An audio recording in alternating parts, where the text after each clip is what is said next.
ৰাজ্যত ক্ৰমাৎ বৃদ্ধি পাইছে বালি মাফিয়াৰ দপদপনি অবৈধ বালি মাফিয়াৰ দপদপনিত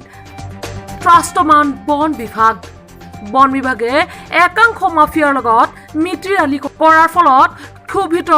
আন একাংশ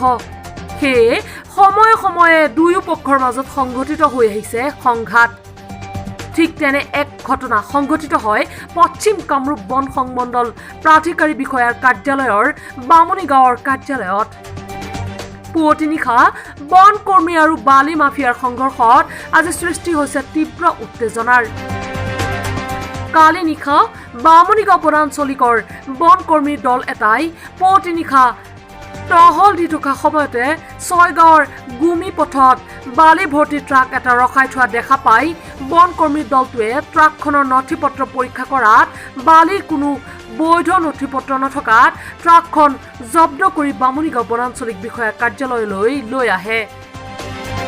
ট্ৰাকখন লৈ অহাৰ আধা ঘণ্টা পিছত এখন গাড়ী আহি কাৰ্যালয়ৰ সন্মুখত ৰখাই গেটৰ বাহিৰৰ পৰা গেটখন খুলি দিবলৈ চিঞৰে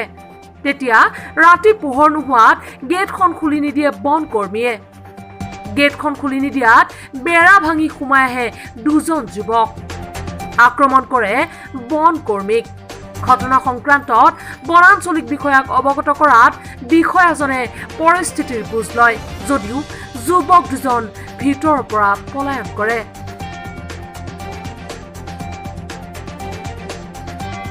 আজি পুৱতি নিশা 3মান বজাত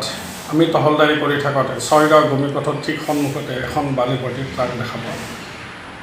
ট্ৰাকখন ৰখাই বালি অনাৰ বাবদ আমাৰ বিভাগীয় নথিপত্ৰ বিচৰা হয় কিন্তু চালকজনে কোনো বিভাগীয় নথিপত্ৰ দেখুৱাব আমাক নোৱাৰিলে তেতিয়া আমি বালিখিনি অবৈধ বুলি ঘোষণা কৰি ট্ৰাকখন জব্দ কৰি বামুণীগাঁও বনাঞ্চলিক কাৰ্যালয়লৈ লৈ আনো ইয়াৰ ঠিক আধা ঘণ্টামান পিছতে এখন গাড়ী আহি আমাৰ গেটৰ সন্মুখত ৰয় আৰু গেটৰ বাহিৰৰ পৰা আমাক আমাৰ চিঞৰে গেটখন খুলি দিবলৈ কিন্তু আমি যিহেতু ৰাতিয়ে হৈ আছে গেটখন আমি খুলি দিয়াৰ মানে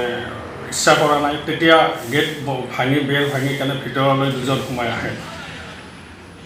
আমি অনুমান কৰিছোঁ গাড়ীৰ ভিতৰতো কিছুমান ল'ৰা গাড়ীৰ ভিতৰতো আছিলে ইয়াৰ পিছত ল'ৰাজন দুজন আহি আমাক আক্ৰমণ কৰে বিশেষকৈ মূৰে কালাৰত ধৰে ইয়াৰ পিছত আমাৰ বেটেলিয়ানক মতা হয় বেটেলিয়ানৰ ৰাইফলত হাত দিয়ে এই ঘটনাৰ বিষয়ে মাননীয় বনাঞ্চলিক বিষয়া মহোদয়ক জনোৱা হয় পিছত মহোদয়ে গৈ পৰিস্থিতি বুজ লয় আৰু ল'ৰা দুজন ভিতৰৰ পৰা পলাই গাড়ী চলাই গুচি যায় কাৰ্য কৰিলে